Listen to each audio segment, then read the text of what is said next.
Assalamualaikum warahmatullahi wabarakatuh. Perkenalkan, nama saya Nanda Priyanti, saya dari kelas C 2018. Di sini saya akan menjelaskan tentang sistem pendidikan, perbedaan sistem pendidikan di negara Inggris dan di negara Indonesia. Secara garis besar, sistem pendidikan di Inggris dibagi menjadi dua. Yang pertama ada pendidikan wajib dan yang kedua ada pendidikan pilihan. Di pendidikan wajib itu ada sekolah dasar, dimulai pada umur 5-11 tahun, tidak ada ujian kecuali pada usia 7 tahun. Anak atau siswa diharuskan menempuh ujian kemampuan. Penekanan ada pada belajar secara praktikal dibandingkan menghafal.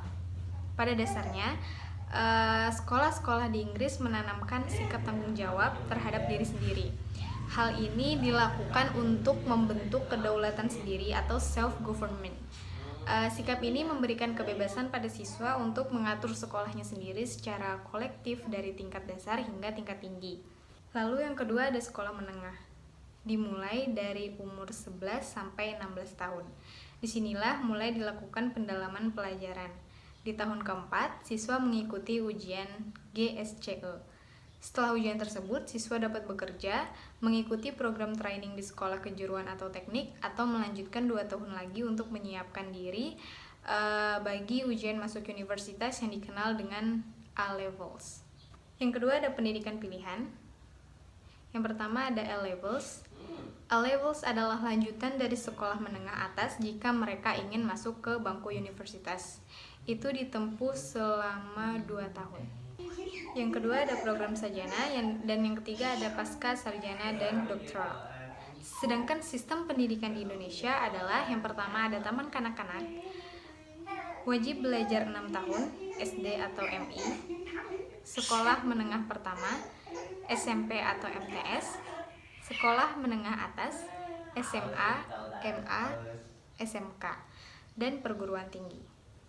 Baru-baru ini pemerintah akan mencanangkan wajib belajar 12 tahun, yang artinya pendidikan minimal bagi warga Indonesia adalah sampai pada tingkat sekolah menengah atas. Selain itu juga ada sekolah-sekolah swasta yang berlandaskan agama seperti SD, IT, SMP IT, dan lain-lain. Jika dilihat secara sekilas, sistem pendidikan yang ada di Indonesia hampir mirip dengan sistem pendidikan yang ada di Inggris. Hal ini tentunya terlepas dari segi ekonomi yang memang Indonesia masih sangat jauh tertinggal. Namun, selain dari segi material, ada perbedaan yang mencolok juga dari sistem pendidikan di Inggris dengan Indonesia. Perbedaan tersebut terdapat pada pola sistem pendidikan.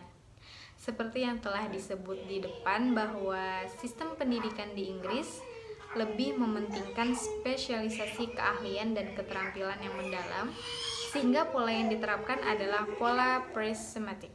Sedangkan di Indonesia, pola yang diterapkan kebanyakan adalah pola prismatic. Sehingga kedalaman ilmunya juga kurang. Pola prismatic terlihat dari banyaknya jumlah mata pelajaran yang ada. Rata-rata mata pelajaran yang harus dikuasai siswa dalam 1 tahun ajaran adalah sekitar 14-16 mata pelajaran. Nah, dengan materi yang banyak, abstrak dan kurang fungsional. Dengan sistem tersebut berimplikasi pada pemaksaan pendidikan kepada siswa, sehingga membuat mereka tertekan. Akibatnya, siswa menjadi malas sekolah, takut jika nantinya mereka tidak lulus lantaran tidak bisa menguasai seluruh mata pelajaran. Hal ini dikarenakan aspek yang dibangun adalah dari segi kognisi saja yang terlihat pada raport. Pemenuhan kebutuhan siswa dalam menghadapi hidup sangat kurang. Akhirnya, banyak sekali pengangguran yang ada di Indonesia, yang tidak sedikit dari mereka adalah orang-orang yang mengenyam pendidikan. Corak sistem pendidikan di Inggris yaitu pendalaman pada aspek tertentu, atau dapat dikatakan sekolah di Inggris lebih mementingkan spesialisasi keahlian dan keterampilan dalam berbagai lapangan hidup sesuai dengan bakat dan kemampuan siswa. Jadi dengan sistem ini, cara yang tepat untuk memperdalam ilmu adalah dengan melalui penjurusan. Pendalaman keahlian dan keterampilan biasanya dilakukan pada tingkat menengah. Pengembangan bidang teknologi praktis di tingkat menengah dan teknologi akademis di tingkat akademi dan perguruan tinggi benar-benar telah dimulai secara terarah pada tingkat sekolah dasar dan menengah. Pengarahan demikian akan mempermudah siswa-siswa untuk memilih langsung terjun ke dunia kerja atau meneruskan ke tingkat pendidikan tinggi. Demikian pula pengembangan bidang-bidang disiplin ilmu sosial dan humaniora serta arts atau seni budaya atau bahasa. Jadi dengan demikian, pola pengembangan pendidikan dalam sistem pendidikan di Inggris adalah dengan menggunakan pola prismatic. Pola ini berarti menunjukkan bahwa pendidikan di Inggris menginginkan siswa-siswanya menjadi tenaga ahli di bidang masing-masing. Lalu perbedaan yang kedua ada dalam penyelenggaraan sistem pendidikan. Yang pertama ada penyelenggaraan sistem pendidikan dasar di Inggris lebih menekankan pada praktek daripada teori. Sedangkan penyelenggaraan sistem pendidikan dasar di Indonesia lebih menekankan teori daripada praktek. Yang pertama ada pada Inggris.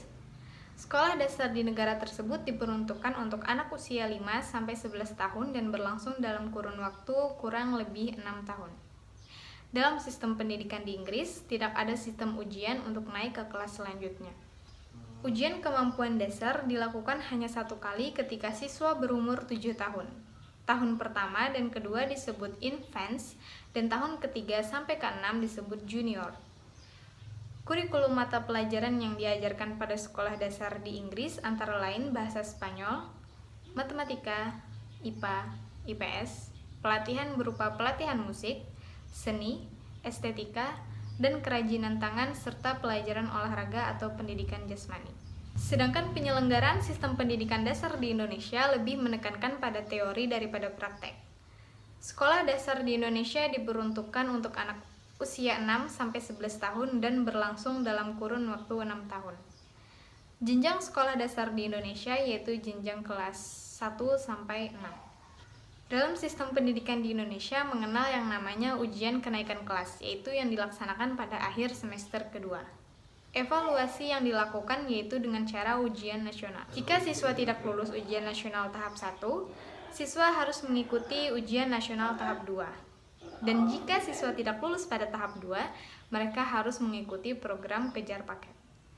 Yang terakhir ada kurikulum mata pelajaran yang diajarkan antara lain pendidikan agama, pendidikan kewarganegaraan, bahasa Indonesia, matematika, IPA, IPS, seni budaya dan keterampilan, pendidikan jasmani olahraga dan kesehatan, serta muatan lokal. Dari uraian di atas, tentunya masing-masing pola tersebut memiliki kelebihan dan kelemahannya. Namun bangsa yang besar tentunya mau belajar dari bangsa lain yang lebih maju. Perbedaan sistem pendidikan ini dapat dijadikan sebagai referensi untuk membuat sebuah sistem pendidikan yang lebih baik. Terima kasih, itu saja yang bisa saya sampaikan. Kurang lebihnya minta maaf. Wassalamualaikum warahmatullahi wabarakatuh.